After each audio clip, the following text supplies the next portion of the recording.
Buddhist. Sorry, let me just click on this.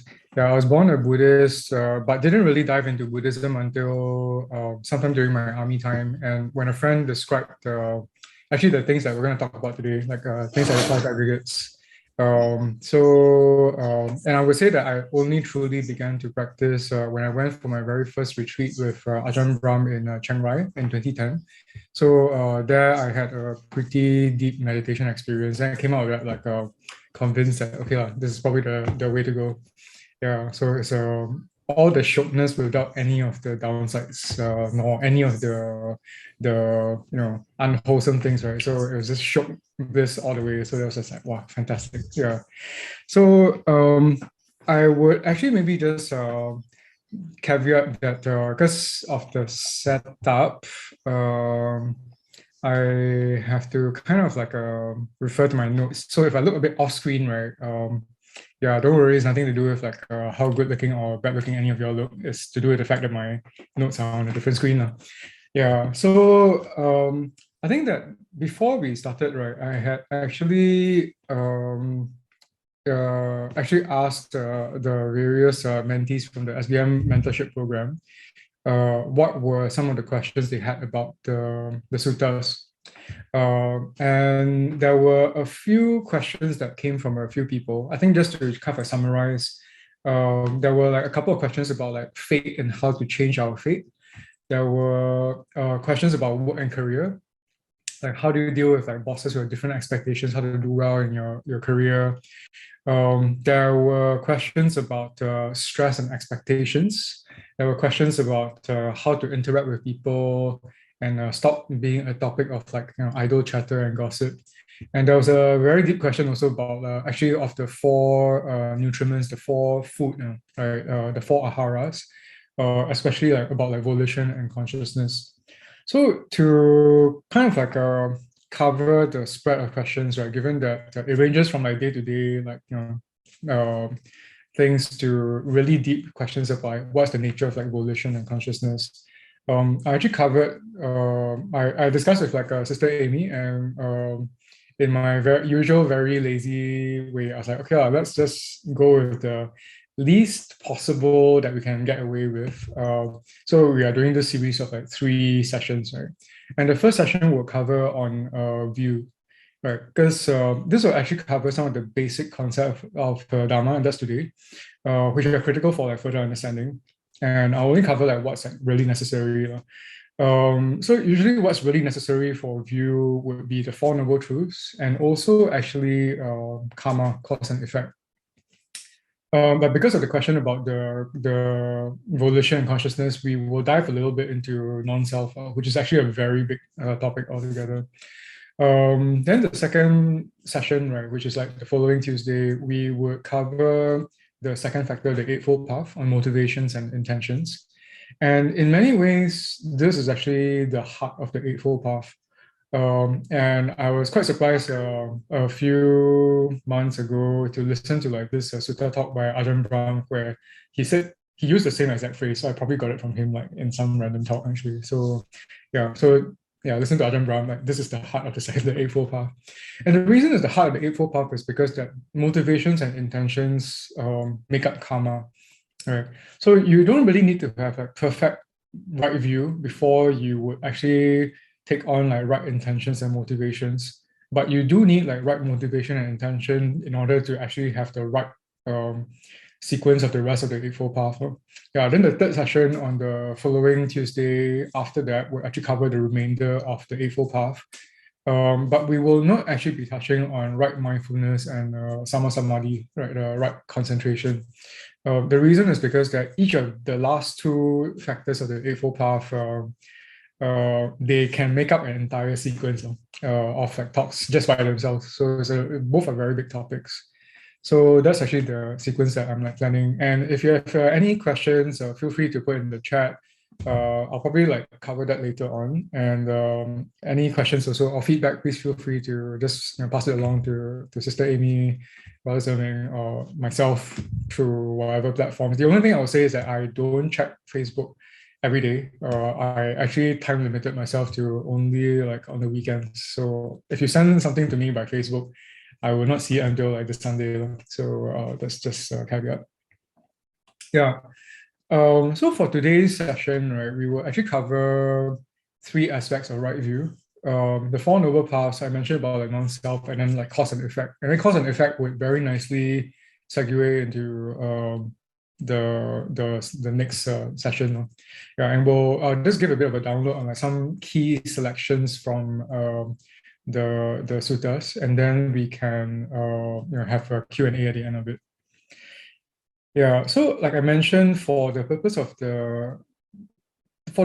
even beginning the Eightfold Path, right? I mean, why is it that the Buddha started with like right view? Maybe it's useful to talk about that first.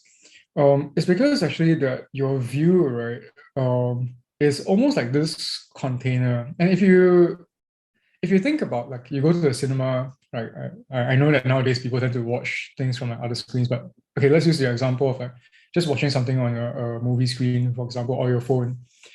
Your view, right, is almost like the frame, right, that actually contains everything inside that. And if you think about how you're involved in like watching a movie, you tend to, no matter how small the screen is, you tend to focus only on like what's inside the screen. You very rarely, right, even take the pause to go, actually, why did the person shooting this scene choose this particular angle? Why is it that this person wants you to see whatever they're seeing? Right? You very rarely you look outside of that to question the intention and all that. So in a way, right, your view, right, is like a camera frame and a lens, and it kind of like dictates, right, and sets the path of the chain of consequences, right, of like what actually happens after that. And Ajahn Brahm is actually on record saying that he kind of believes that some of the medieval Christian mystics, right, like Hildegard of like Bingen and Saint Thomas Francis, I can't remember, like Aquinas, like, I can't remember. All these like various like middle age Christian mystics, right? When you read the descriptions of them, they went into like all these states, and the descriptions sound a lot like actually like the jhana states, like the deep meditation states. And the question that actually comes up was, have they reached these states? And then the next question that tends to come up is actually that why didn't they then proceed on the rest of the path? And Ajahn Brahm said that because the view is actually different. The view, right, actually was that, oh, I reached this like holy state, right? Already is union with God already. And that's the maximum you can get. And then that's actually like that's the deepest you can get. And that's it already. And that view that, okay, this is it, right, then actually stops you from the rest progressing further. So view is actually very important because in a way, it sets that boundaries for our mind. So that's why actually the right view is so important, and that's probably the reason why the Buddha started with that right view. Yeah, so we're going to start actually with like this excerpt from the Dhammacakkappavattana Sutta, the Wheel of the Dhamma. So this is the very first sermon that the Buddha gave. And because it's the very first sermon that the Buddha gave, we have got many, many versions of this, which all largely actually tend to overlap, right? I think that the key point of this sutta though, actually would be the following, the Four Noble Truths, right? So this is actually the description of like what are the Four Noble Truths. Like this is the noble truth, like suffering, right? Birth is suffering, aging is suffering, illness is suffering, death is suffering. And this is in Chinese is the 生老病死, right? Union with what is displeasing is suffering. Separation from what is pleasing is suffering. And maybe just to pause here, union with what's displeasing would actually include things like you being in a job that you don't want to be in, right? You being forced to spend time with a boss that you don't, don't respect, for example. Separation from what is pleasing and suffering, right, would be all the loved ones, all the people that you want to be with, all the career aspirations that you want to have, right, which are not happening, right? That is actually suffering. Not to get what wants is suffering. In brief, the five aggregates subject to clinging are suffering. This one we'll cover later on in like non-self. And I think that the important thing to note here also, right, is that from this particular paragraph in this sutta, it's quite clear that when the Buddha is talking of, like suffering, right, he's not, and even like, when he's talking about like, he's actually talking about like not just about like the moments of like, a breath coming in, a breath coming out, like things just coming and passing away. He's talking about actually like very concrete life moments, actually. Yeah, where there's like suffering to be had. Yeah, and in aggregate, right, to sum this up, right, the moment you're born, you suffer already. So suffering, right, is unavoidable in this life. And maybe a useful question that gets to be asked, right? It's like, do arahants suffer? Right. And the short answer, because we got no time tonight, is yes, they do suffer. But the suffering that they have, right, is of the physical suffering. Right. It goes back to the simile of the two arrows. They don't suffer from a mental sadness because they actually like let go of it. Okay, then we'll move on to whoops, the second noble truth, right? The origin of suffering, right? What is it? It's actually this craving, right? Which leads to renewed existence accompanied by delight and lust. So that's the important part, that you actually delight in it, right? You seek the delight here and there, right? And this craving for sensual pleasures like kama, tanha, and karma here refers not to like our karma, but actually it's a K long A M A. It refers very specifically in Pali to sensual pleasures, right? Kama tanha is the first one. The second one would be bhava tanha, which means that you crave to want to exist. And then the last one would be the nirodha tanha, is that you want to actually like disappear. So I think that what's interesting here is actually that you can crave to want to disappear also, right? And you see this unfortunately with some people who they feel that life is completely meaningless. They want to like act to disappear. But unfortunately for them, right, by choosing to commit suicide, they are still having this very strong wanting to not exist. And that wanting to not exist, right, is exactly the fuel that causes them to actually re-exist. So this is actually a very important point, and the reason why in the Buddhist realm, suicide makes no sense whatsoever, because you kill yourself, right, and you want to not exist, and that exact desire is exactly what stops you from like actually truly being ceasing to truly cease. Maybe what's also useful to highlight here, right, is that the term tanha, right, in Pali also literally means thirst. Yeah, it's like you're thirsting for something, and it's like a very evocative term, right? It's like, it's like just like for example, I was almost late for this session because I was cycling home from my office. I stay in Tanah Merah, and my office is in City Hall, so it's like a pretty long bike ride. And I was a bit kekiang now. I was like, okay, today like nice weather, not raining, should be fine. And at the end of it, I was just like, wow, actually that was a bad idea, given like the session today. And halfway through, right, just drinking that water because been cycling for so long, it's hot and thirsty, and that desire to want that relief, right? That's actually the craving that you have. Yeah, I think that's actually very evocative. And I think that the second factor, the second noble truth, right, also gives a very useful rule of thumb, right, for when the first noble truth happens. When you're suffering, right, regardless of whatever it is, right, whether is it that you're suffering at your workplace, any kind of suffering whatsoever, right, you can actually kind of like help yourself understand this second factor or second noble truth with the question of like, what is it that I want? Because that craving, right, and wanting, right, and that thirst, right, is the same thing. It's just different degrees actually, but it's exactly the same thing. So when you actually know what is it that you want, right, you kind of then know actually this one thing of this thing, whether is it like a career pathway or whatever it is, right? This is actually the cause of my suffering. And that allows you to figure out like what you then need to let go of, which is the next noble truth, right? The third noble truth, right, is that of the cessation of suffering, right? When you let go of the one thing, right, when that completely disappears, then actually the suffering disappears. And a useful thing to kind of like outline here, right, as a mental experiment, right, is to maybe everyone just take like 1 minute, like a few seconds, right, just to kind of think about, okay, when was the happiest moment that you experienced in your life so far? And just take a few seconds here just to think about like, okay, was it like, when you graduated or whatever it is, right? And if you have that in your mind, right, that happiest moment and just bring yourself back to exactly that moment, right? That happiest moment that you had. And ask yourself this question. At that moment, right, that happiest moment that you experienced in your life, right? Did you want anything else other than what you're experiencing? Do you want to be like, oh, you know what? My time is up already. I need to go off somewhere else. Oh, sorry, there's no time. No. frequently, right, for a lot of people, when you think about actually the moment of like your happiest like moment in your life, right, at that moment, right, you're just there and you're just so happy. You don't want anything else. And that actually is a data point for you, right, to consider about how that there is the absence of wanting when you're actually happy, right? Which again goes back to maybe like the framing of the Buddha, right? Where I'll talk about later, where the frame of the words that are used now is like about the ceasing of suffering is actually the same exact thing as like the ultimate happiness. Yeah. And maybe to, in the interest of time, I'll also kind of like dive into this, what the Buddha actually said here, right? It's like, it's the ceasing, fading away, cessation of that craving, the giving up and relinquishing, the freedom, non-reliance of it. And the four words here that I highlighted in the underline, chago, patinasago, muti, and alayo, are in Ajahn Brahm's most popular talk on YouTube are the four ways of letting go. Right.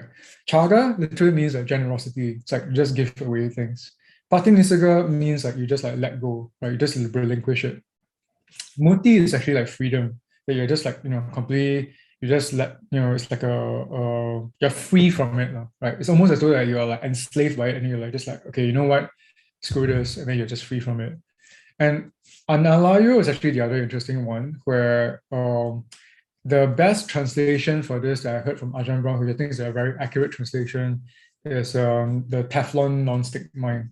Because the term alaya, alayo, we have heard this from the term Himalaya, right? It's the same Sanskrit roots as well. And Himalaya literally means like the resting place of the clouds. So when you have the term ana something, right? Analayo, like anata, right? Literally means like non-self, right? No self. Analayo literally means that there's no resting place. Like it's like it doesn't stick. That's hence the Bhikkhu Sujato use non-reliance. Yeah, it doesn't stick. So those are the four ways that you can let go of your wanting.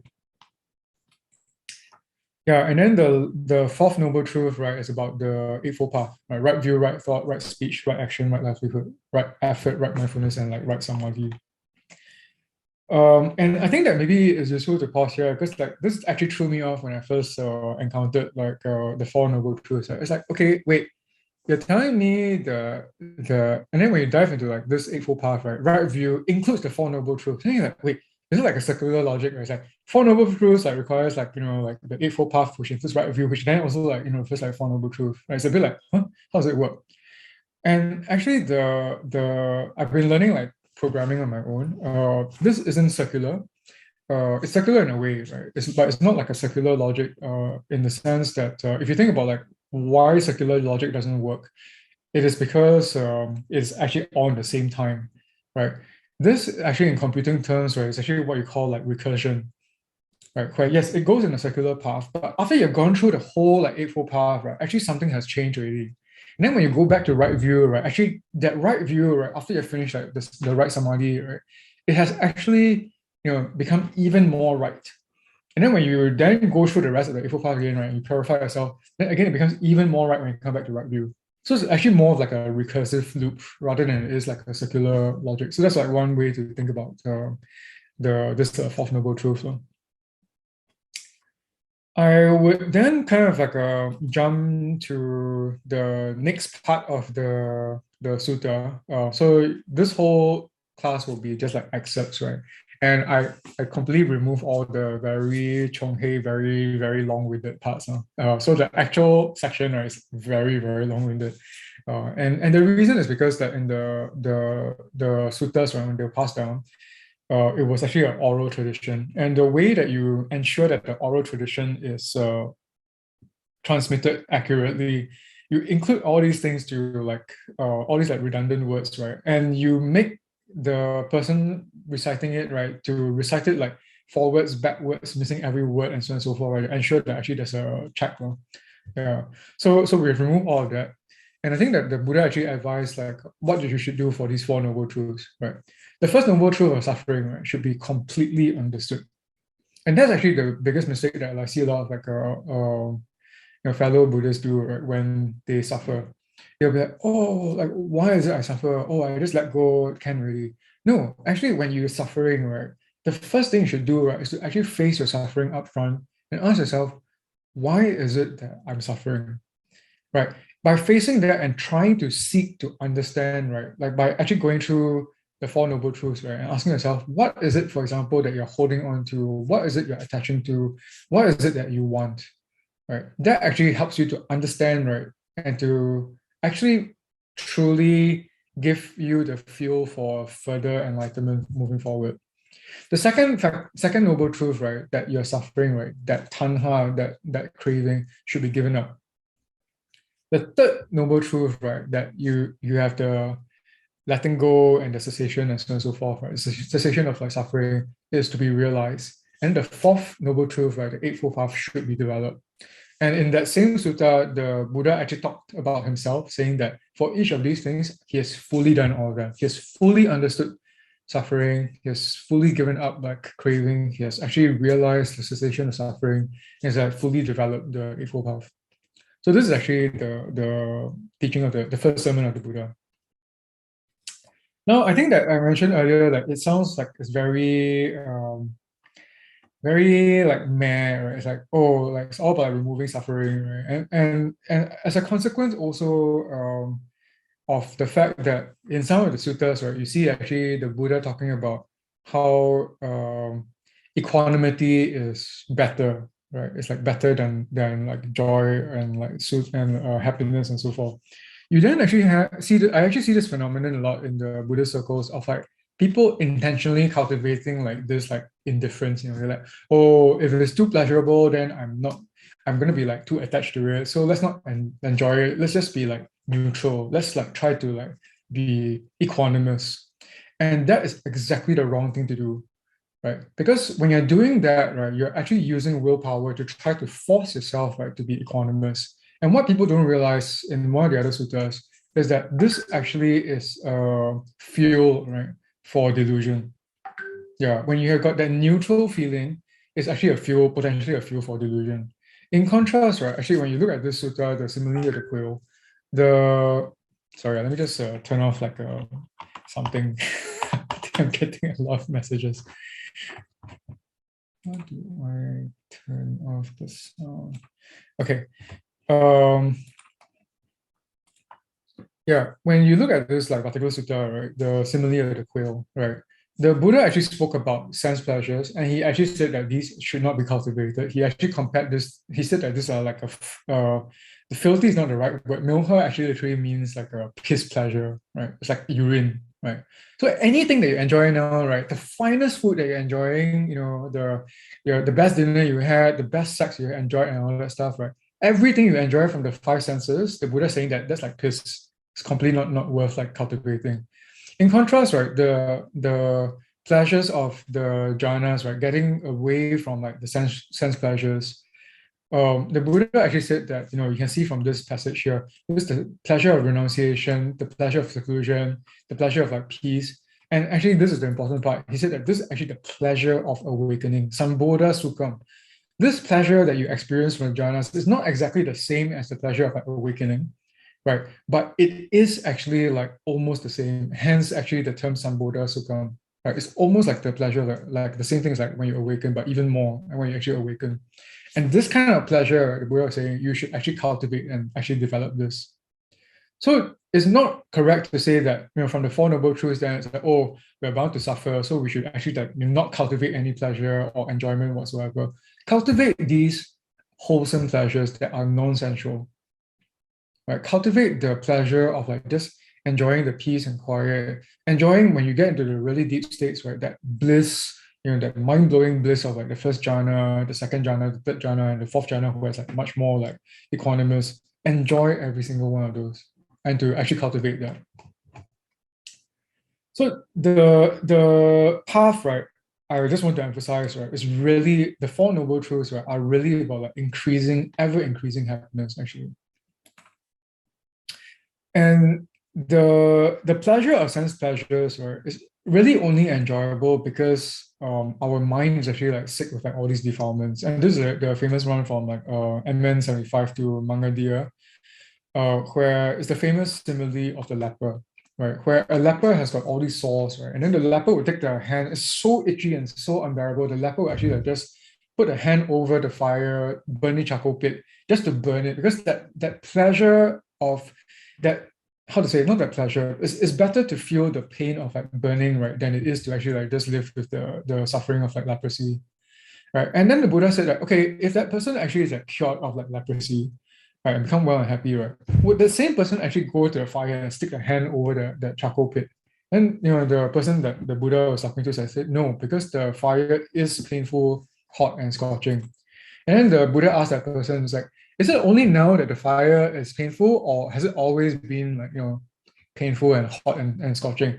And this person replies like, well, it's now painful. It previously was hot and painful also, right? And the only reason why that leper like actually did this, like burning their wounds, right, is because that their faculties were impaired. So even though the fire was painful, right, they acquired this like mistaken perception that, oh, actually this is pleasant. It's a relief actually. And so then the Buddha is commenting that this is the reason why most beings, right, actually think that lust for sensual pleasures, right, is like pleasurable. But actually, it is that they are like lepers with like faculties that are impaired. It's actually a mistaken perception of like this as being pleasant. And this then leads to that famous sutta quote, right, where the Buddha was saying that what is pleasurable and happy for the enlightened beings, right, is suffering for non-enlightened beings. And what's pleasure for non-enlightened beings is suffering for the enlightened beings. Yeah. So we've spoken a fair bit about like, happiness and suffering, and then maybe it's useful to ask the question of like, actually, what suffers, right? Like, who is this being that suffers? And this is actually where we go into this very big rabbit hole of like non-self, right? I think that we will just talk about the five aggregates. This is actually the uniform way in the Dharma of describing actually like every sentient being. Every sentient being, you can divide them into form, right? Your physical being, then like feeling, and then actually perception, choices, and consciousness. And the description that I found in the sutta that best describes this is this short excerpt in the Samyutta Nikaya, SN 2279. And why is it called form? It's because it's deformed, right? And that's why it's called form. And it's deformed because you've got like cold, heat, thirst, all these things that actually impinge on your physical form, right? Or actually deform it. And that's actually why it's called form. And like this point about feeling, I think it's actually important to dive a little bit deeper, because when you look at the word feeling, when I saw the word feeling, I was like, oh, it's all about like emotions, right? Feel good, and I'm feeling very emo, so it's about feeling. But actually, in the Dharma context, right, feeling, the term Vedana actually means more something like sense experience, right? And the term pleasant, pain, and neutral, pleasant, unpleasant, neutral, doesn't actually fully convey the quality of it. And if I were to just kind of elaborate a little bit, right, it's like every one of the sense organs, right, has a very different quality and feeling of like what is pleasurable, unpleasant, and neutral. So for example, for the sense of smell, it'll be like fragrant, smelly, neutral. For the sense of touch, it's like, smooth, very pleasurable, sharp and painful and neutral. For taste, it's like yummy, yucky, neutral. The sights like beautiful, ugly, neutral. You can see that actually when you add the additional descriptions, right, it's fundamentally very different. It's fundamentally very tied to your senses actually. So this feeling point of Vedana is really more about sense, feeling, and sense experience. It's not really like a mental, emotional thing, right? Then the third one would be like perception. So I think this actually describes it well. Why is it called perception? What does it perceive? It perceives blue, yellow. It's all the additional things that you will perceive, right? The blue, yellow, red, white, and so on and so forth. The fourth one, right, Sankara, is translated here by Ajahn Sujato as choices. It's also translated as volitional formations. And frequently, actually, the biggest thing in bucket, right, is in this category, right? The biggest item in this category, right, is really that of your willpower. Yeah. So choices, right, Sankara, why do you call them choices? They produce like conditioned phenomena. That's why they're called choices. And they produce form, they produce feeling, they are, so everything, right, every aspect, right, of like your existence, right, you came into being, right, because of that sankhara. Actually, you willed it to existence, and the reason why you willed it, right, is actually from your previous existences, right, is actually this whole thing called dependent origination. With craving as a start, then with delusion as a start, then you develop craving, and then the whole sequence happens, right? Somewhere in the middle, a critical part here is when actually the choice is actually made. Like karma actually, and this is actually what makes karma. Then the last one, right, on like consciousness, it's actually about that knowing, right? That cognizing. That's why it's called consciousness. And again, this is linked to, this is not just a mental thing, like similar to feeling, it's not just actually the mental thing, it's actually to link to each of your six sense bases, actually. Like you have an eye consciousness, you have an ear consciousness, and so on and so forth. And the best way to see this for yourself, right, is that tonight when you go to bed, maybe not now, when you go to bed, right, just close your eyes for a moment, right? Then when you close your eyes, right, just pay attention, right, to the fact that, okay, actually maybe not when you're going to bed, or maybe you can do this now, like when there's still some light. When you close your eyes, right, like right now, actually, if you pay attention to your sense of sight, the first thing you notice, right, actually is you're actually looking at the inside of your eyelids. And as you start to meditate or fall asleep, notice actually the moment, right, that there's actually one point in time where you're like, actually it's completely black now. What has happened here, right, is actually that your consciousness, right, your eye consciousness, right, actually completely switched off. So one way to think about consciousness, right, is actually that it's like your mental sense paradigm. Maybe it's like your operating system for each of the senses. Yeah. Versus actually the hardware, right, which is actually the sense base. Right. So then when you've got the two combined, when you turn on the OS, right, then and only then you can actually like kind of like operate with the hardware. Then it actually kind of like works. So that's like the five aggregates. And I think that how do these like link to each other? And this is actually where the this goes into answering the question about what's the difference between like volitional formations and like consciousnesses. Right? Um, I think that this is where this might be a bit confusing because it doesn't fully map to the four aggregates, right? But the key thing to take away from this particular excerpt that I chose, right, is the fact that you've got form, you've got feeling, you've got perception, intention here in Sankara, right? You've got four of the five aggregates, right, that are this bucket, that belong to this category called Nama Rupa, name and form, right? And name and form, right, is actually originating from your consciousness, the fifth aggregate. And when your consciousness ceases, right, that's when actually name and form will also cease. So actually the five aggregates are all very intertwined together. And this actually links to the next sutta, that famous one of like the two sheaves of reeds, right, where the Buddha actually says that name and form, right, and consciousness are like two sheaves of reeds. They actually rely on each other. One is like conditioned for the other one, and they're leaning against each other.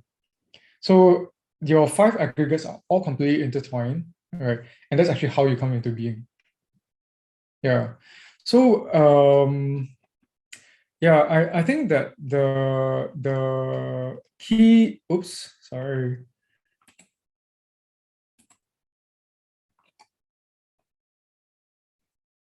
The key thing here then, right, is actually that maybe to also kind of like explain a bit of like why name and form is important is that in the sequence of dependent origination, you can view name and form as actually the objects of like whatever you're conscious about.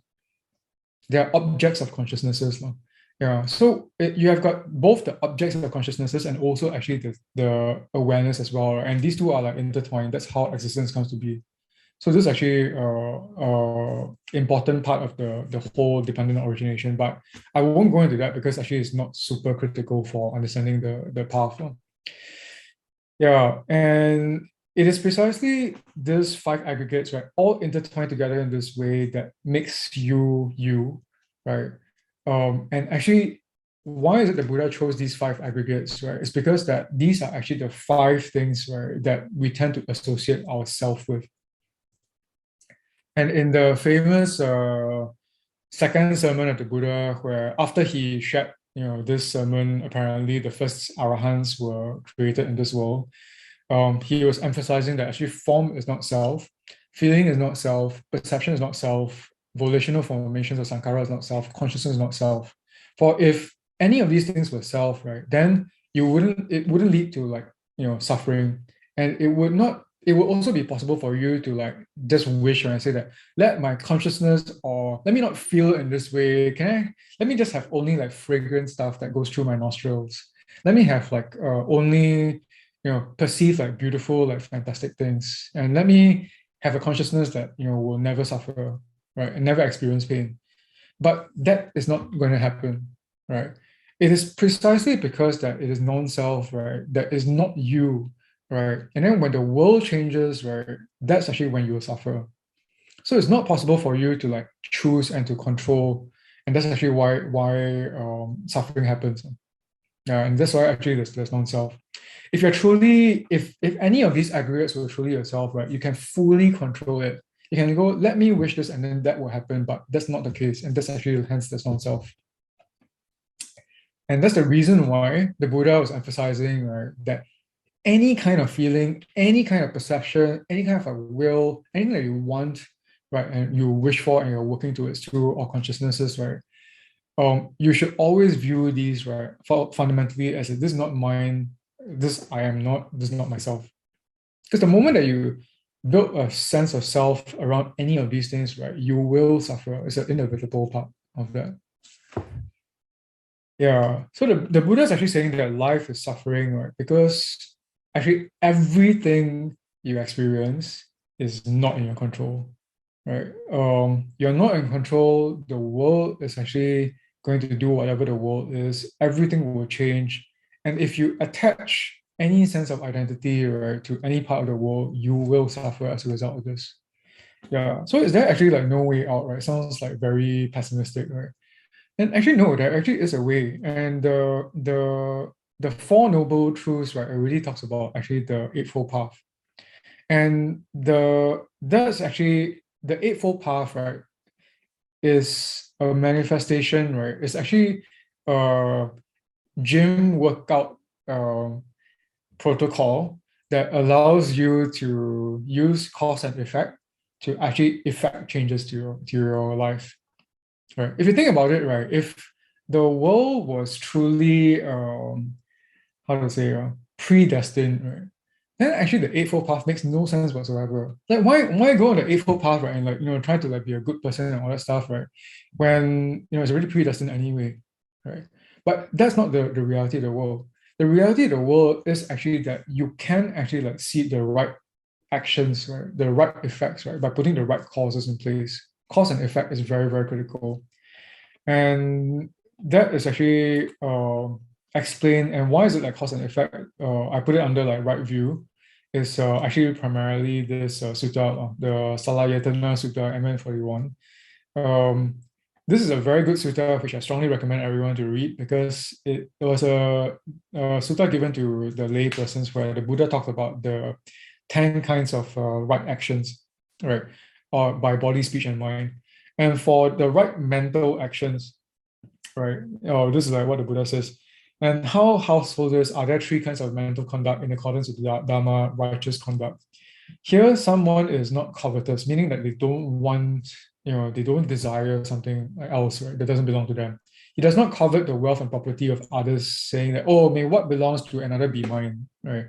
His mind is free of ill will, has no intentions, and his intentions free of hatred, right? So like he's thinking like, may all beings be well, free from enmity, affection, and anxiety, may they live happily. So this is like metta, basically. And this is the third one, right, where he has right view, undistorted vision, right? Thus, there is what is given and what is offered and what is sacrificed. Right. I think it's really interesting because like that first line here, right, this is a description of a right view, and it goes back to actually the third noble truth, right, of like chaga, right? There's what's given, what's offered, and what's sacrificed. There's fruit and result of good and bad actions. This is basically karma and the fruit, the pala. right? Then the rest of it is actually interesting also, right? There's this world and the other world, there's mother and father. I think this part is the most interesting, like in my mind, like from the part that's of me that's interested in all these like supernatural stuff, right? Like there are beings who are reborn spontaneously, no father and mother, just boop, and then they're like come out to this world. Yeah, so I don't know how to celebrate like Mother's Day and Father's Day. Yeah, and there are good and virtuous recluses and Brahmins in this world who have themselves actually realized by direct knowledge and declared this world and the other world. This is actually what the Buddha said, right? It's a form of like right view. And you can see actually very central is the fact that there's the giving, right? The relinquishing, and actually karma, cause and effect. Yeah. So I think that we can maybe pause here because actually the next two sessions, right, we will cover the rest of cause and effect. No? Yeah, but yeah, I already mentioned that actually the fact of the Eightfold Path, right, the underlying assumption of the Eightfold Path is the fact that you can do something about your life. And actually, this is actually the way to do it, which is to actually put in the right causes, right, for the future good effects to happen. Yeah. Okay, that's all I had for today. Maybe now we'll just kind of look at the questions if I can pull it up. What is pleasing? So Pimo was asking like, what is pleasing? Does it mean sensual pleasures and instant gratification?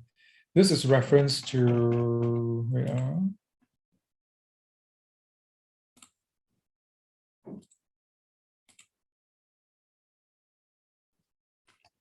was this what you were asking then? I think it's the first few slides where Hmm. you mention the union of what is pleasing is suffering. Yeah. Yes. Yes. So actually, in this case, right, the union with what is displeasing and suffering, separation from what is pleasing and suffering, doesn't just mean sensual pleasures. It's anything that you're attached to. Right. So, for example, right, if I were to give a very concrete personal example, if Ajahn Brahm were to pass away, right, not say if, when Ajahn Brahm passes away, right, a part of me, right, would feel actually like happy because he would actually be free from like this body that is causing him a lot of like pain and suffering. But because it has been, the time with him, right, has actually been a fantastic experience. We've got no sensual relationship whatsoever, right? But that separation from what is pleasing, right, will be suffering for me. So anything that you enjoy, right, actually will be suffering. And if I were to give another example, if say for example somebody's like very experienced and really also like very advanced in their practice, they're able to get into like the fourth jhana state, right, where effectively all you're aware of, right, is really just consciousness, right? But if you want to actually get into that, when you get out of that fourth jhana state, right, and then you want to actually get back into that, right, that separation from what is pleasing is also suffering, but it's a purely mental state with like no sensual pleasure whatsoever. Yeah. Does that help answer your question, Remo? You have any further Yeah, questions? can I ask a follow up one? Sure. So like let's say I'm enjoying a very good piece of durian, Mm, right? Then I feel very shook. So I'm attached to this pleasure, this pleasing yes. feeling. Yes. So my thought cannot be no, you shouldn't enjoy because there's attachment. That is the illusion, right? So how? Yeah. Yeah, so I think that the confession, I enjoy durian also. So yeah, I think that the important thing, right, is to recognize that you are not fully enlightened, right? So you're not fully enlightened, right? And so a lot of the things that we're talking about here, right, the Buddha, I think Ajahn Brahmali described it very well. He said that the Buddha is like a understated English gentleman. When he says that you're happy, right, it's like actually it's the highest possible happiness, right? So the correct view, right, is probably with regard to like your sensual pleasures, right, is to actually recognize that, okay, I'm not fully enlightened. My mind will actually naturally gravitate towards like all these, like sensual pleasures in some way. The important thing, right, that Ajahn Brahmali actually gives a very good guidance on is maybe to just kind of like have some moderation, and to also actually like ask yourself, like when you're doing this like desire, when indulging in this desire, is it actually seeding further desire? Is it causing you to want more, right? And every time that you want that more further time, right, you ask yourself like, okay, like how much would I want to have more of this actually? At what point will I be like fully satisfied, right? So it's going back to that first point, right? That the first noble truth, right, is to be fully understood. It's not to say that you stop. It's to recognize that you can't help yourself. You are actually in the process, but you actually try to understand like, okay, is there suffering here? Why am I like wanting this, and so on and so forth? And you enjoy it, right? But to recognize actually that this is not the enjoyment and pleasure, right, that would truly lead to that lasting happiness. It's a momentary thing. Yeah. And I think the other point I would add is that actually between sensual desire and ill will in many ways is the much more damaging defilement and the one to really guard against actually.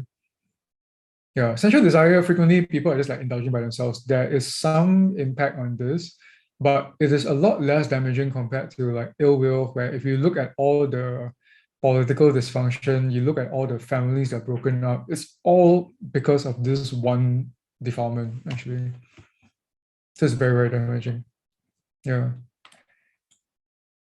Answer your question, Ken? Yes, thank you. Thank you so Okay. much. Yeah, welcome. Okay, let's move on to Ethan. How do I know which method of let go to use or apply when I'm suffering? Very good question. I think the short answer would be just try and see which works for you. Yeah. So the easy one to cultivate, right? Which actually, if you look at the Salayatana Sutta, um, the easiest one is really about generosity, right? To just give. And the Buddha actually in one of the other suttas commented about how even if you give like the smallest grain of rice to like an ant or whatever it is, right, just that generosity, right, gives so much as a result.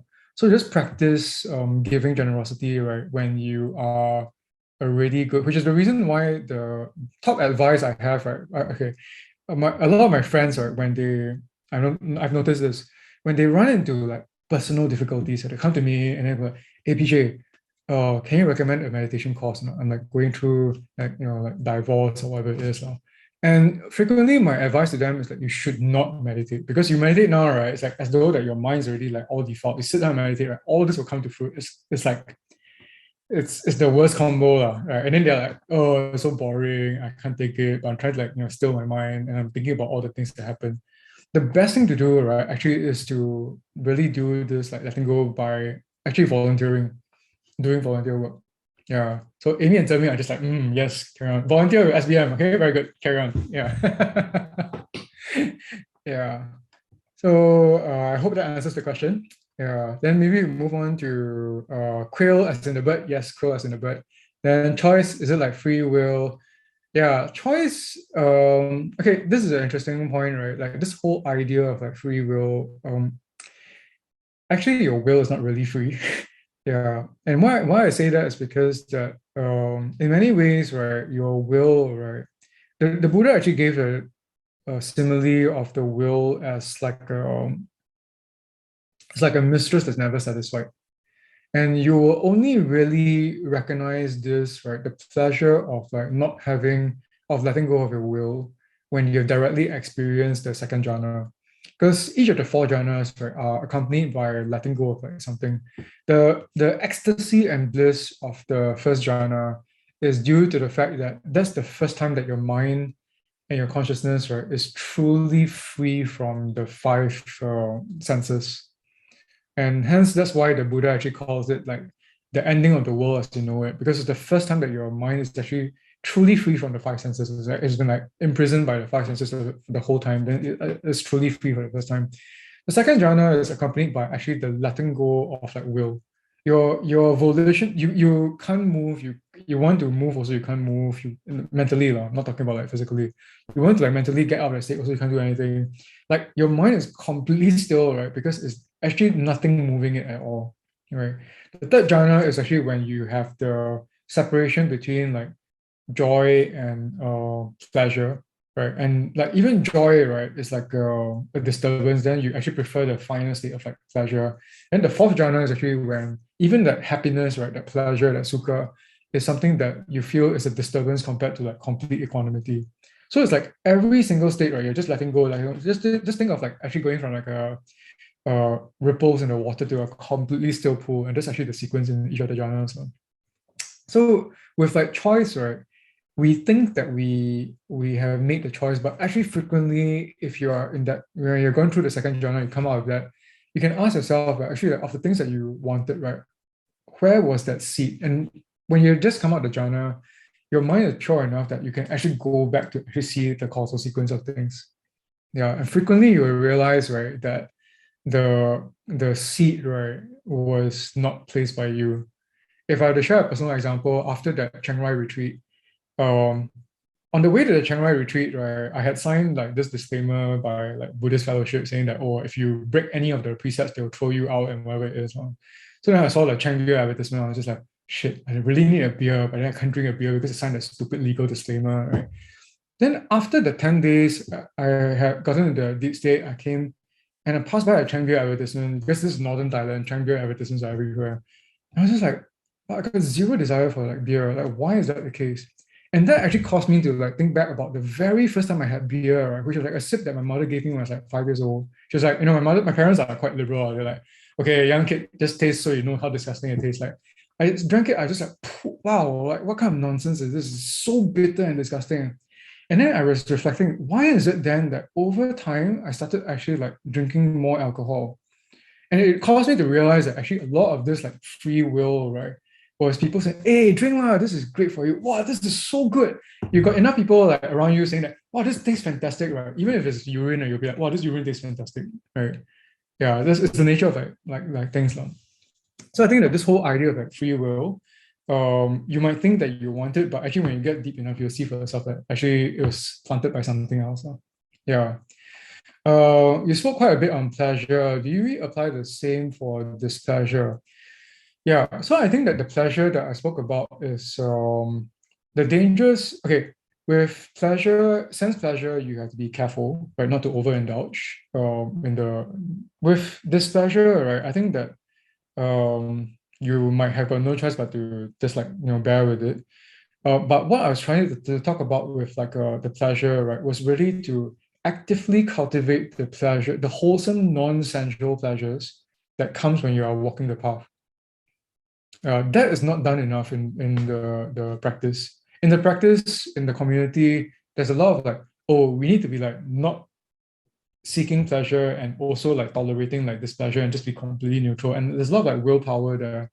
But there are enough suttas that I've read where the Buddha actually spoke about this wholesome joy, right? The wholesome joy, the wholesome happiness.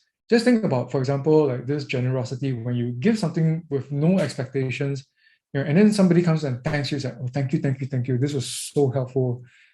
Just think of that joy that you feel. That kind of wholesome pleasure is to be cultivated.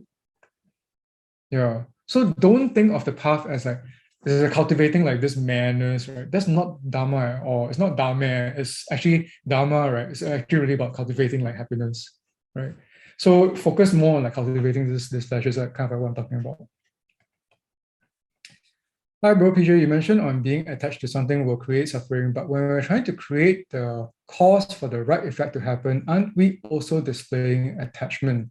So this is a very good question, which I also asked like Ajahn Brahm before, actually. And Ajahn Brahm's response back then, right, was it depends, right? So he gave a context and example that, when you're riding at the back of a motorcycle, you better be attached to something, right? Otherwise you'll be flying off the motorcycle, right? And the key point is actually not just to know when to attach, but actually when to let go. That's actually the hard part for most people. Yeah. So the I remember Ajahn Brahm was actually commenting about this when he said that, looking at the five sense world, looking at like, all the stuff that he's doing in Bodhinyana Monastery and Jhana Grove, he's like, is there suffering attached to doing all these things? Yes, there is suffering. And he knows there's suffering also.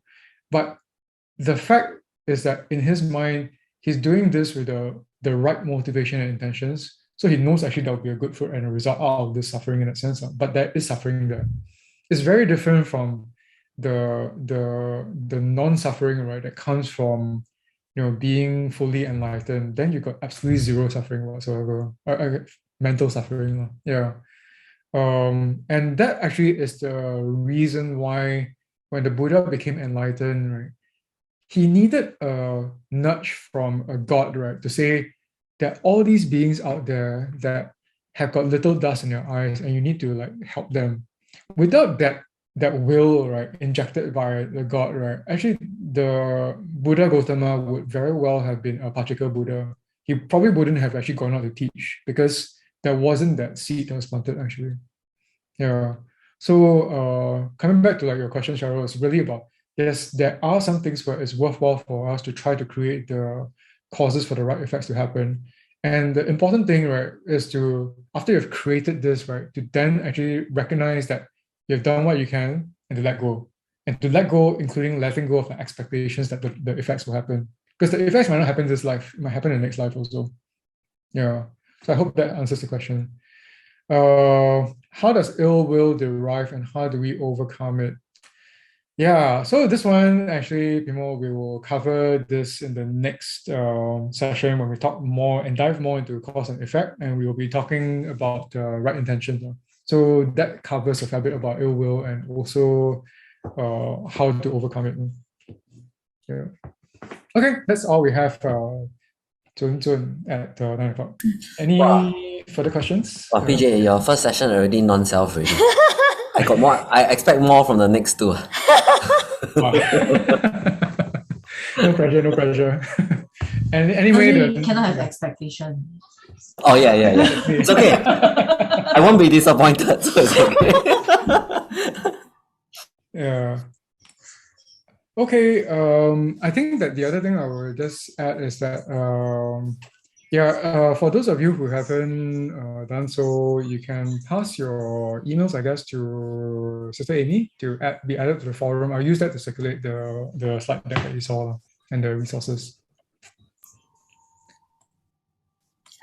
Sounds good. And actually today, what you just said was so apt because we just finished our Vesak Day and the theme for Vesak Day is called Follow the Path, the Eightfold Path. Oh, wow. So for those of you who didn't go, so I think I'll just do this ending credits. We'll add you in all the emails, and you please feel free to also read up a little bit on the slides and reflect a little bit, and we can come back again next week to learn more from Brother PJ. So right now, please enjoy this song, Follow the Path, by Brother Wei Guang and Kanki.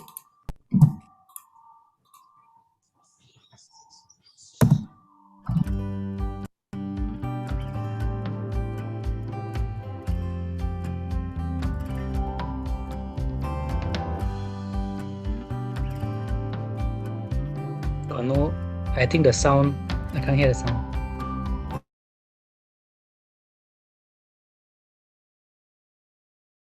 Oh, cannot hear sound? Is it just me? Yes, it's just you. Oh, sorry. Oh, sorry. Oh, your one So no please sound. continue. Your one no sound cause you can sing. Sorry. Okay, please continue. Sorry. Okay, here we go again. Sami, I think you're okay.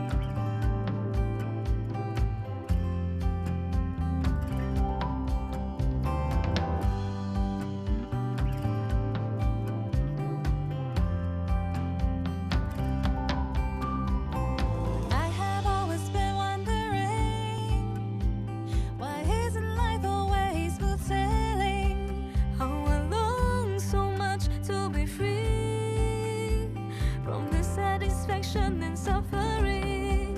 And I found the answer. There's a way out of all this.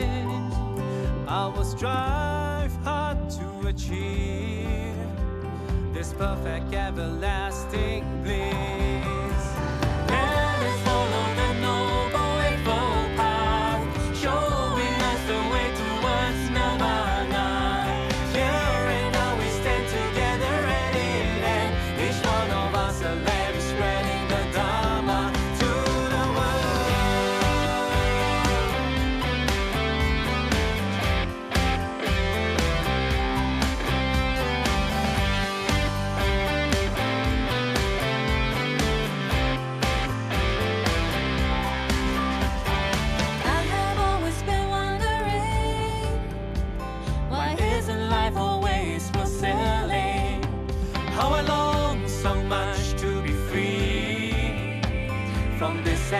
satisfaction in suffering. Then I found the answer.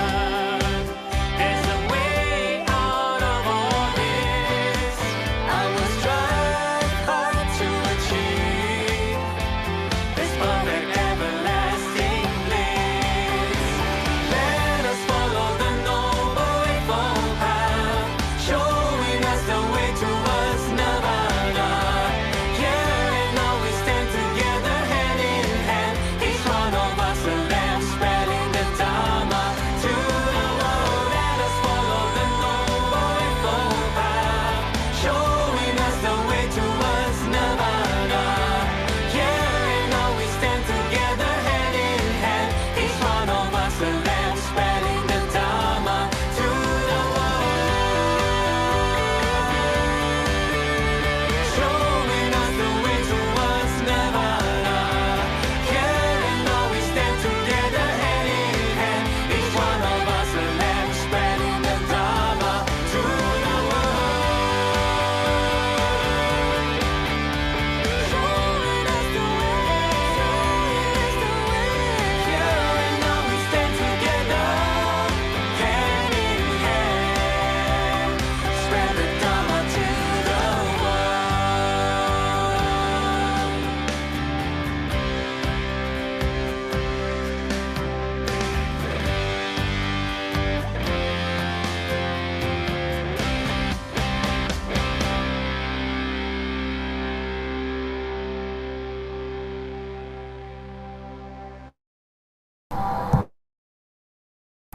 So that's the NDP song. No, but thank you so much. So we'll see you all next week. Let's take a quick photo and for to remember. Oh wait. Yeah. Yay! One. Hello. Hi Jessica. Hi Cheryl. Hi Selvi. Now you're on your video already. We take photo. 1, 2, 3. Okay, let me check. Sorry, I need to check. How to check? Sorry, give me open. I have open palm.